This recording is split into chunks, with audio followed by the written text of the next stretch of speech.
Thanks for tuning in to this episode of the Beginner Nail Tech in Real Life series. So of course, I've started off by sanitizing my hands and sanitizing my clients' hands, and I've moved on to pushing back the cuticles of all 10 fingers. When I observe the work of other nail techs, I realize that they don't really spend as much time as I do pushing back the cuticles. I guess you could say that it's not very efficient focusing too much on removing the dead skin at this stage, because as you know, we are going to use the electric file to remove the dead cuticle or dead skin from the nail plate. So after pushing back the cuticles on all 10 fingers, I move on to removing the shine from the natural nail plate.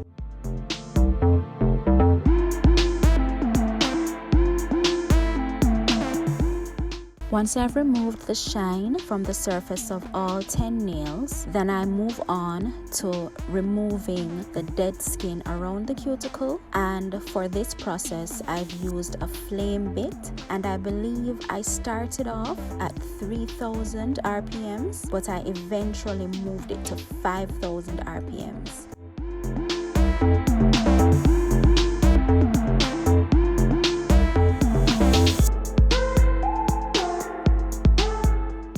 I've come to realize that this bit is extremely gentle and it causes very little harm to the nail plate once used correctly. So the dead skin is removed from the cuticle area in both directions, reverse and forward. The next part of the prep work is the nipping of the cuticles. I must say that I have come a very far way where the nipping of the cuticles is concerned. I remember in the beginning stages, I was terrified of this process because I wasn't comfortable using the nippers, and I always feared that I would cut too far and end up hurting my clients.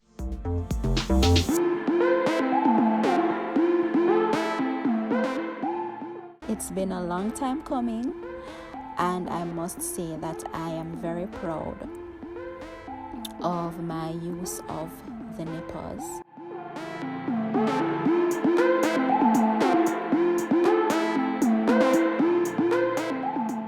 So one thing that I always practice to do is to frequently ask my clients if they are feeling any pain or discomfort. I do not believe that the cuticle nipping process should be painful at all. I tend to have overgrown cuticles myself, and that is where I've had the most practice doing it on myself. So I think I have an idea. I have a clear idea of what hurts, what doesn't hurt, what I should nip and what I shouldn't nip. I am aware that some persons may have heightened sensitivity in the area, and for that reason, I still ask my clients periodically, if they are feeling any kind of pain, any kind of discomfort. Now, this is where the nightmare began. The form placement. In nail school, I was taught that you should always customize the forms. In most cases, our clients will not have perfectly shaped nails. Some persons may have a rounded nail bed, some persons may have a flat nail bed, some persons may have a crooked nail bed. So the forms are not a one size fit all. So as you can see, I did quite a bit of customization with these forms.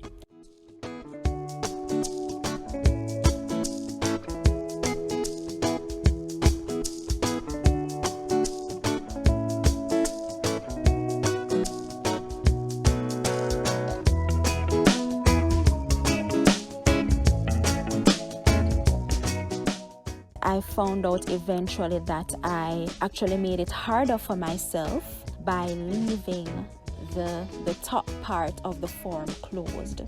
Looking back at the video, I must say that I find it very hard to believe that I sat there struggling for so long with the tabs of the forms closed, not realizing that that was the reason why the forms were not cooperating as I wanted them to.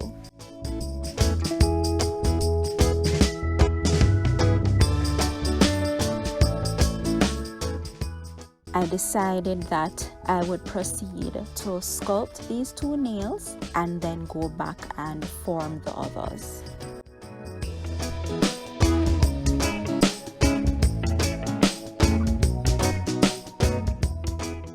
Here I'm applying 1 coat of dehydrator and 2 coats of primer. After the prep and prime, I now move on to my application. Let me warn you from now, guys, the application process wasn't all that great, and you will see that in addition to the poor application, I also pinched the nails a bit too early in some instances, or in most instances. So that is definitely something that I need to work on.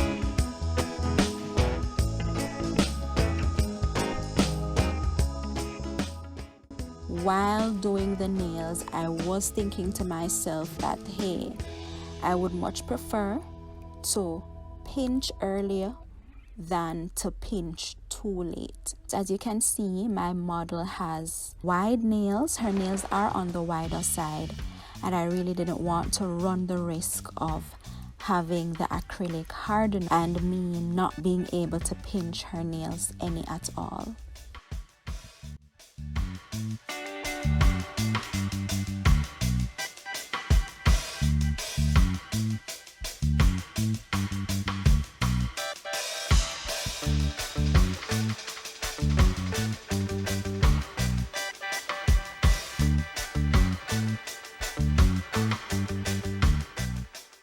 So after applying the acrylic to the index and the middle finger, I proceed to form the pinky and ring finger.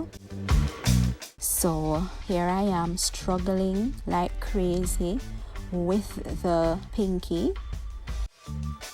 The very first cutout that I did of the form. Looking back at this video, I'm thinking to myself, why did you even bother to attempt to attach that form to the pinky?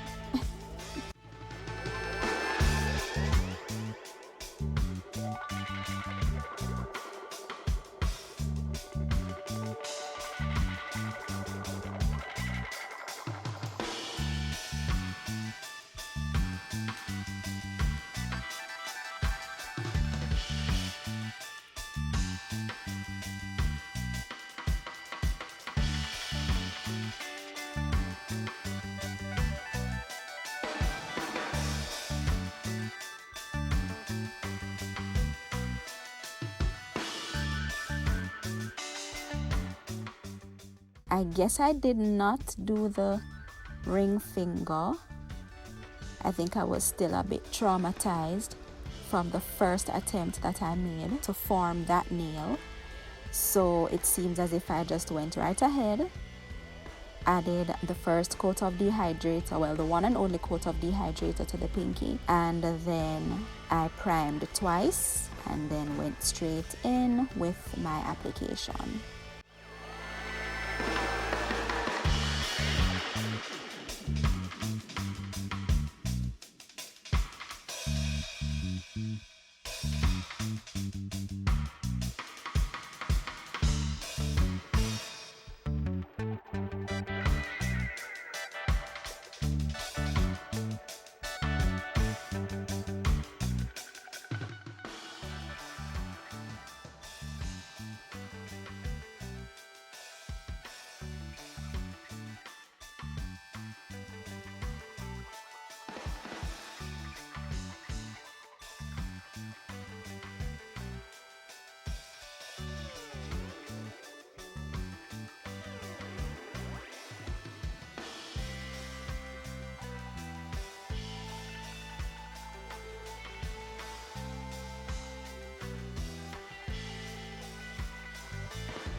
So by the time I got to the next hand, I think I started to feel a little bit more confident with what I was doing. I was able to form all 4 fingers and then do the thumbs separately. I'm still not comfortable with having all 5 fingers formed.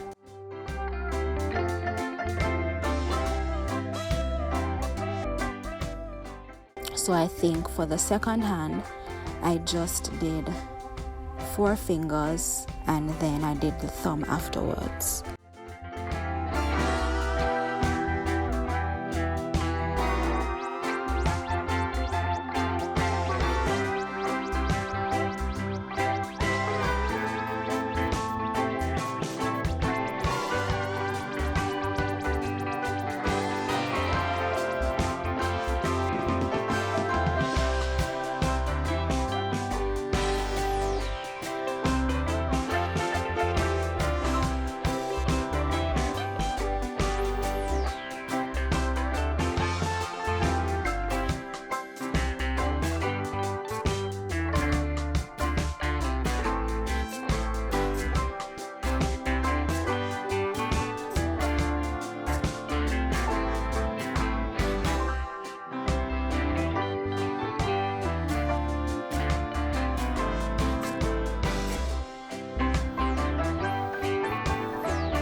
It's so amazing to see the difference between a nail that has not been pinched versus a nail that has been pinched. Pinching really and truly does make a difference, especially for persons who have wide and flat nails. It really does help to give the illusion of a more slender nail, and I believe that that is more appealing to the eyes. If you have managed to watch the video all the way to this point, I want to express my thanks to you for sticking it through, and I really do hope that, like me, you have learned something, and I will continue to share my work as I go along. And hopefully we will all be able to see the improvements as time goes by.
Looking back at the application though, I think I'm really proud of how the surface of the nail turned out in terms of how smooth it was, and I think I really just need to work on the sides, because as you can see, I really did have a lot of acrylic down the sides of the nail form, and of course, you know, extra and excess acrylic will require more filing time.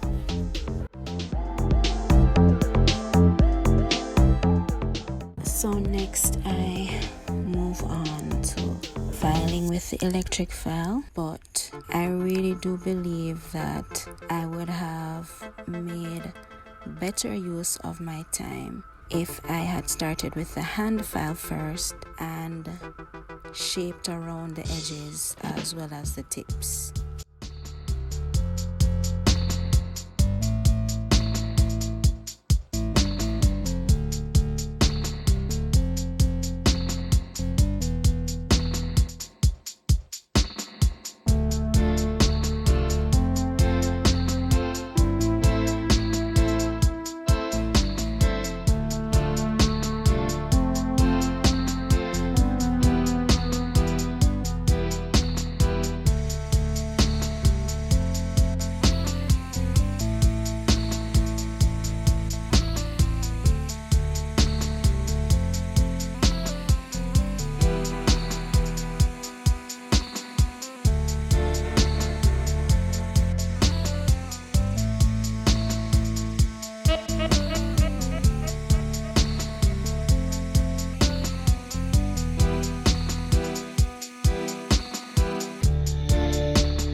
So due to the very poor application, you can see that a lot of time was spent shaping the sides and, you know, just refining the shape overall.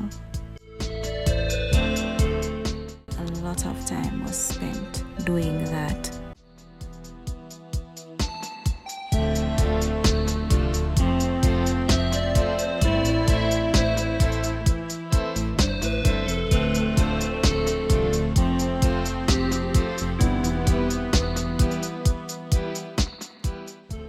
Also went back and forth a lot between the electric file and the hand file, and there definitely needs to be improvement in that area as well, because again, I am not really using my time very efficiently by going back and forth like that.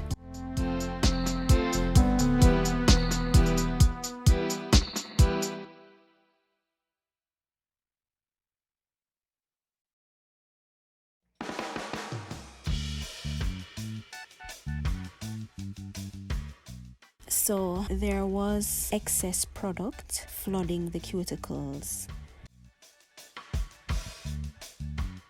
at the side of some of the nails, so you can see me using the nipper as well to remove that excess product in an effort to reduce my filing time as well.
Thank you for making it to the 35-minute mark.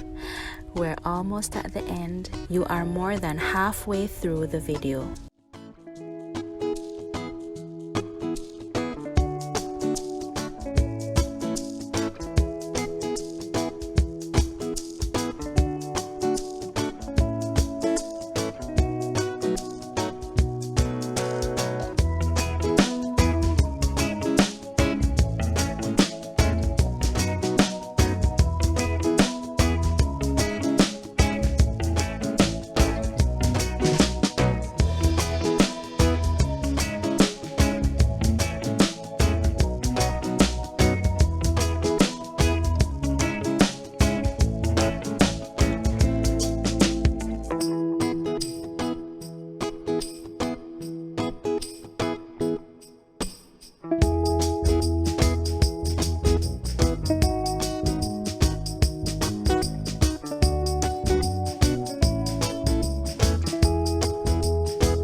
using the sanding band at a very low speed. I think it's between 3,000 and 5,000 rotations per minute, and I am using the sanding band to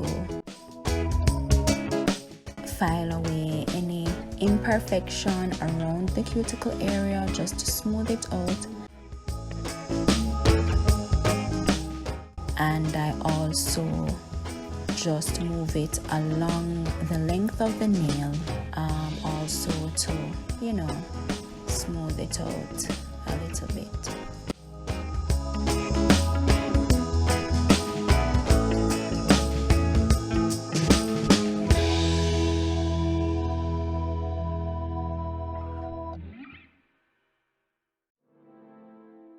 And again, you're seeing where I am moving back and forth between the electric file and the hand file. That is not me being efficient at all.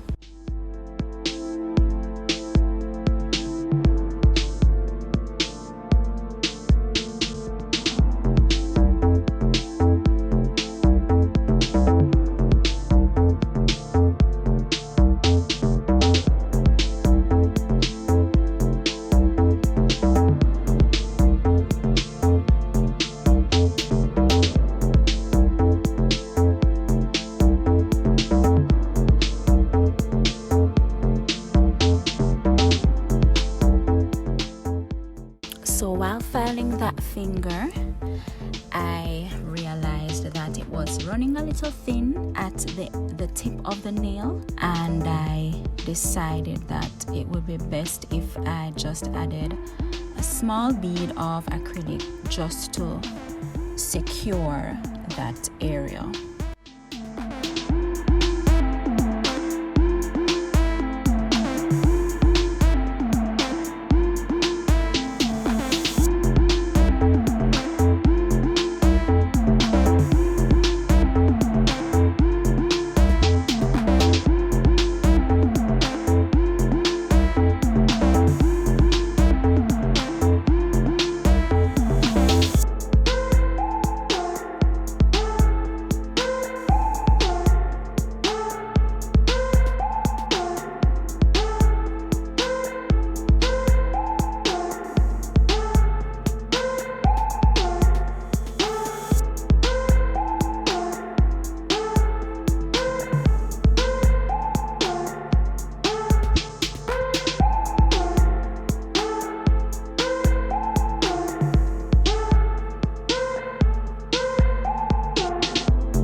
this video, I really and truly feel as if I was all over the place.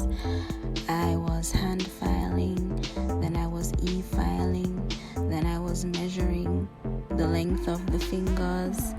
I mean, it really and truly is just a hot mess, and I really and truly was not making the most of my time.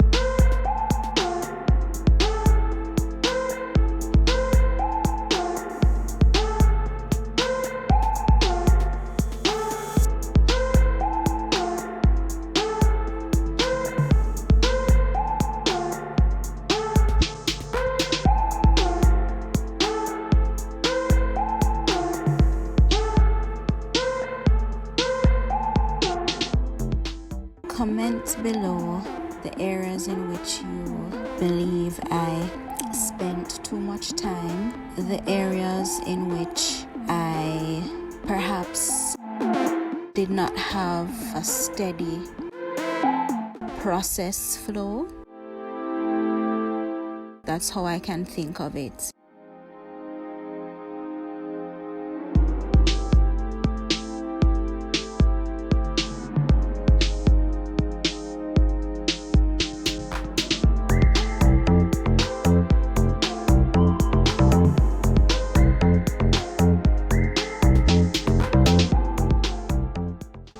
I also need to invest in a dust collector. The dust is perhaps hands down the biggest nuisance for me, because no matter how I think I've removed the dust from the area, there still manages to be 1, 2, 3, or even 4 dust particles that haunt me. So if you can recommend a dust collector that would work, I would really appreciate that.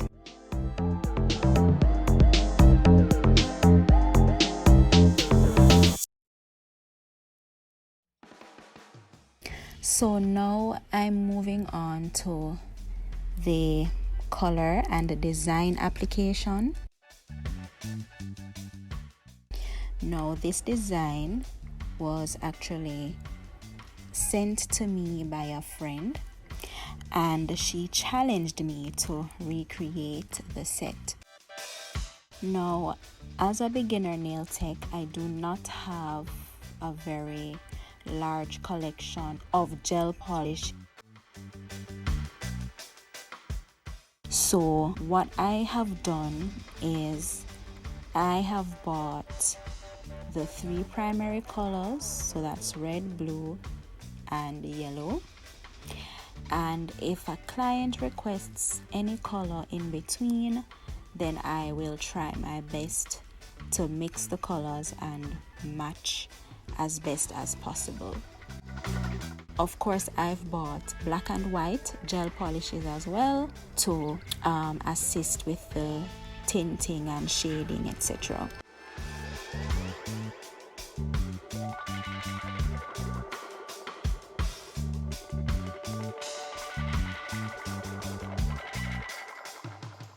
Comment below and let me know some of the other measures that you have taken as a beginner nail tech to save on your costs at this time.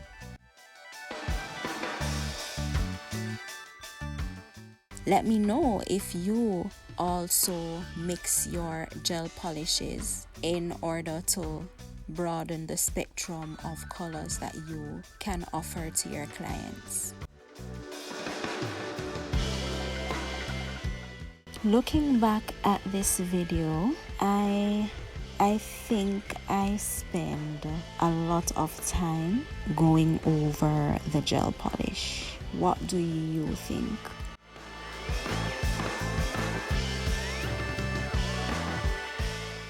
When clients send me images of something that they would want me to recreate, I always try my best to recreate it but add my own twist to it, whether it's to change the color scheme or to include or take away something from the original design.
Enjoyable part of this step of the process, and that's the artwork.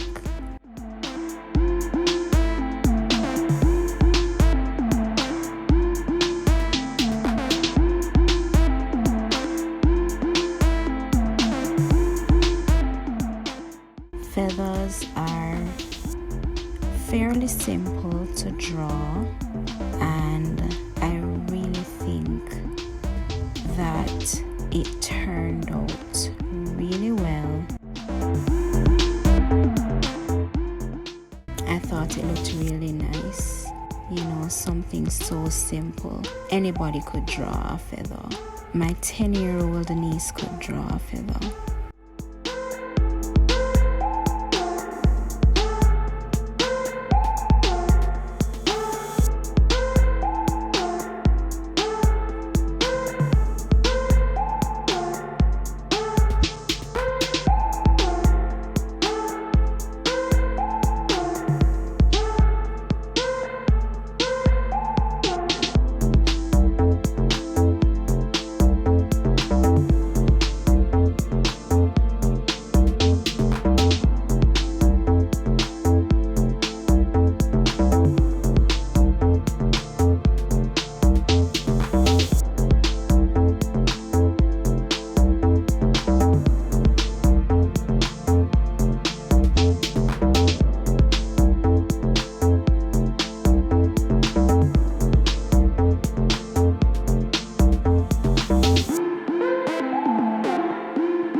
So yes guys, I know that I'm not supposed to remove the tacky layer before applying the top coat. However, for that nail I had no choice because I think there was either lint or a dust particle trapped in the tacky layer, so I had no choice but to remove the dust particle or the lint, and that resulted in me having to remove the tacky layer as well.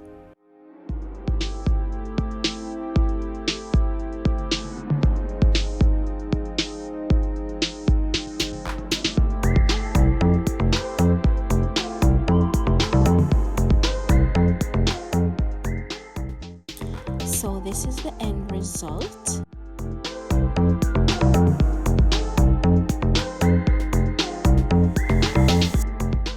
I must say that I am pleased with how the overall shape of the nails turned out, especially considering that I really did struggle with the forms.